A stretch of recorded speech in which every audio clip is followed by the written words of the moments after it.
দর্শক, মহান বিজয় দিবসের শুভেচ্ছা জানিয়ে শুরু করছি এই আলোচনাটা, যেখানে আমরা আলোচনা করতে চাই নির্বাচন এগিয়ে আসছে এবং নির্বাচন এগিয়ে আসার প্রাক্কালে বিভিন্ন দল নিজেদের প্রার্থী গুছিয়ে আনার চেষ্টা করছে।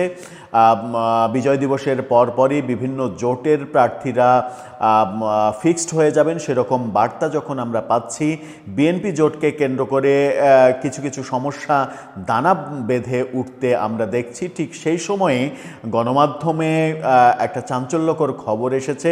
সেই খবর বিএনপির প্রার্থিতা কেন্দ্রিক। গণমাধ্যম বলছে বিএনপির এখন পর্যন্ত যে 273টি আসনে প্রার্থী ঘোষণা করা হয়েছে, তার মধ্যে প্রায় শতাধিক আসনে রয়েছে অসন্তোষ এবং শতাধিক আসনে এর বিরুদ্ধে বিক্ষোভ মিছিল, নানা ধরনের সহিংসতার ঘটনা ঘটেছে, এরকম তথ্য উঠে এসেছে।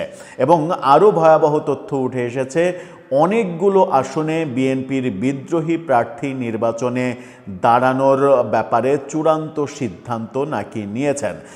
গণমাধ্যম সারা বাংলা তারা এই তথ্যটা সামনে এনেছে। কি বলতে চাইছে তারা বিএনপির ভেতরের খবর বিষয়ে, চলুন এই বিস্তারিত প্রতিবেদনের সামান্য কিছু অংশ আলোচনা করে বোঝার চেষ্টা করি যে আগামী নির্বাচনকে কেন্দ্র করে বিএনপির মধ্যেই এক ধরনের গৃহদাহ বেঁধে যাচ্ছে কিনা, এটা আগামী নির্বাচনে বিএনপির জন্য নেগেটিভ ইফেক্ট পড়বে কিনা, সেই ক্ষেত্রে বিএনপিকে একটা সহজ সমাধান বের করতে হবে, নতুবা নির্বাচনে একটা ধাক্কা খাওয়ার সম্ভাবনা থাকতেও পারে। থাকবেন পলিটিক্স টিভির নিয়মিত আয়োজনে।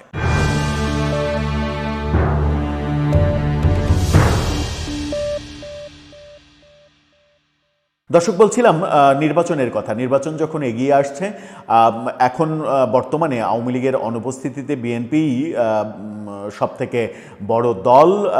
নির্বাচনের যে প্রতিযোগিতা, সেই প্রতিযোগিতায় বিএনপি মোটামুটি নিশ্চিত করেই জয়লাভ করবে, এই ধারণা বাংলাদেশের বেশিরভাগ মানুষের মধ্যে রয়েছে।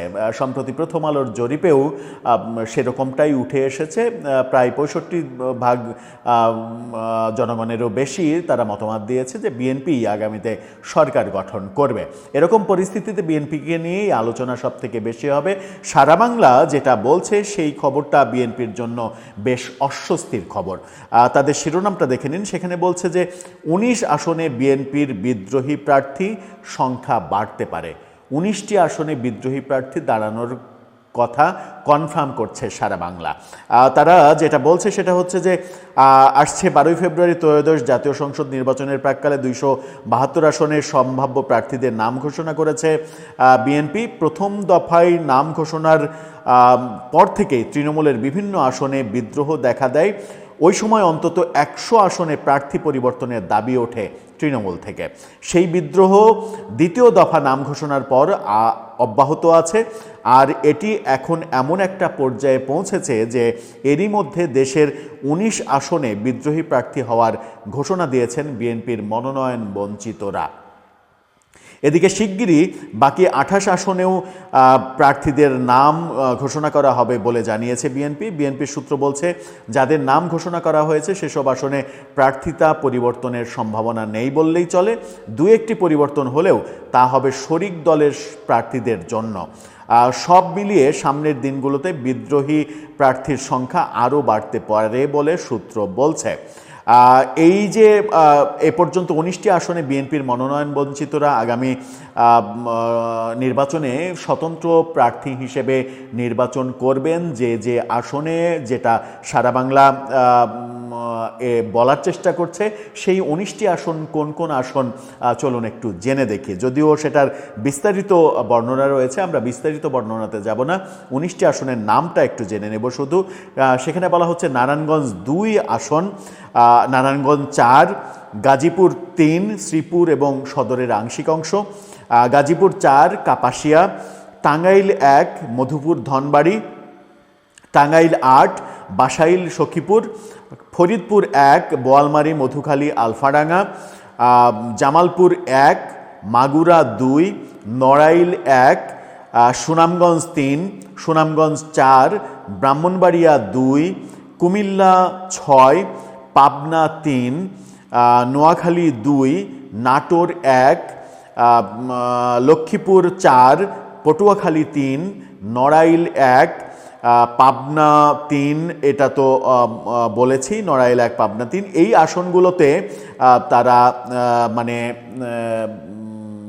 মনে করছে যে বিদ্রোহী প্রার্থী দাঁড়াবে। এর মাঝে আমরা নাটোর 1-এর তথ্য জানি যে নাটোর 1-এ বিএনপির সহ দপ্তর সম্পাদক, সম্ভবত তিনি ছাত্রদল থেকে বেড়ে ওঠা তাইফুল ইসলাম টিপু, তাকে মনোনয়ন দেয়া হয়নি, দেয়া হয়েছে সাবেক মন্ত্রী ফজলুর রহমান কন্যা পুতুলকে। সেটা নিয়ে একটা দ্বন্দ্ব আমরা দেখছি। সেখানে তাইফুল ইসলাম টিপু বিগত সময়ে, আওয়ামী লীগের সময়ে বিএনপির জন্য অনেক করেছেন বলে প্রচার করা হচ্ছে, এবং মানে আমরাও দেখেছি যে তাইফুল ইসলাম টিপু বিএনপির দুর্যোগের সময়ে বেশ অ্যাক্টিভ ছিলেন, কিন্তু তাকে মনোনয়ন দেয়া হয়নি। তিনি সেখানে বিদ্রোহী হিসেবে নির্বাচন করতে পারেন। এরকম ঘটনা 19টি আসনে দেখা যাচ্ছে। সারা বাংলা .net তারা এটা বলার চেষ্টা করছে। এরকম যদি 19টি আসনে বিদ্রোহীর সংখ্যা আমরা দেখি, তাহলে সেটা বিএনপির জন্য নির্বাচনে একটা বড় ধাক্কা হবে, কারণ সেই সব জায়গায় জামাত, জাতীয় পার্টি তারা সুবিধাজনক অবস্থানে চলে যেতে পারে। বিএনপির এই বিদ্রোহী মিশন ঠেকানোর কৌশল তারাই হয়তো বের করবে, তাদেরকেই বের করতে হবে। নতুবা আগামী নির্বাচন বিএনপি জয়লাভ করবে এটা ভাবা হচ্ছে বটে, কিন্তু আগামী নির্বাচনটা যে সহজ হবে না, কারো জন্যই সহজ হবে না। আগামী নির্বাচনে যে বেশ অনেক ধরনের ইকুয়েশন অপেক্ষা করছে। বিএনপির সঙ্গে জামাত যেমন প্রতিদ্বন্দ্বী, তেমনি জাতীয় পার্টি ভোট করছে। আমরা গতকালকেই নিশ্চিত করেছি জাতীয় পার্টি যখন ভোট করবে তখন জাতীয় পার্টি একটা ফ্যাক্ট, আর জাতীয় পার্টি ভোট করলে আওয়ামী লীগের ভোট ব্যাংক বিএনপি কিংবা জামাত কোনো দিকেই যাবে না, জাতীয় পার্টির দিকে যাবে। সেই ক্ষেত্রে জাতীয় পার্টির মানে ফলাফল একটা চমক জাগানো ফলাফল আসতে পারে। অন্যদিকে জাতীয় পার্টি থেকে বিচ্ছিন্ন আনিসুল ইসলাম মাহমুদের নেতৃত্বে 20 দলীয় একটা জোট হয়েছে, সেটা একটা প্রভাব বিস্তার করতে পারে। বাম দলগুলো একটা ভালো অবস্থান তৈরি করতে পারে, এরকম একটা সময়ে বাম দলও আওয়ামী লীগের বেশ ভালো সাপোর্ট পেতে পারে। এরকম একটা অবস্থায় আগামী নির্বাচনের ইকুয়েশনটা যখন একেবারে নিট অ্যান্ড ক্লিন নয়, অনেক যদি কিন্তুর মধ্যে অবস্থান করছে, সেই মুহূর্তে আমার মনে হয় যে বিএনপির জন্য একটা ভালো ব্যাপারই তুলে এনেছে সারা বাংলা। তারা চোখে আঙুল দিয়ে দেখিয়ে দিয়েছে যে এই জায়গায় বিদ্রোহী প্রার্থী দাঁড়াচ্ছে। সুতরাং এই খবর থেকে হয়তো বিএনপি তাদের করণীয় ঠিক করতেও পারবে। দর্শক, আপনার কি মনে হয়, আগামী নির্বাচনটা কি কোনো জটিল সমীকরণের দিকে যাচ্ছে, অনেক যদি কিন্তু নির্ভর করছে আগামী নির্বাচনে, নাকি খুব সহজ সরলভাবেই একটা দল ক্ষমতায় চলে আসবে? আপনার মতামত জানিয়ে লিখতে পারেন আমাদের কমেন্ট বক্সে।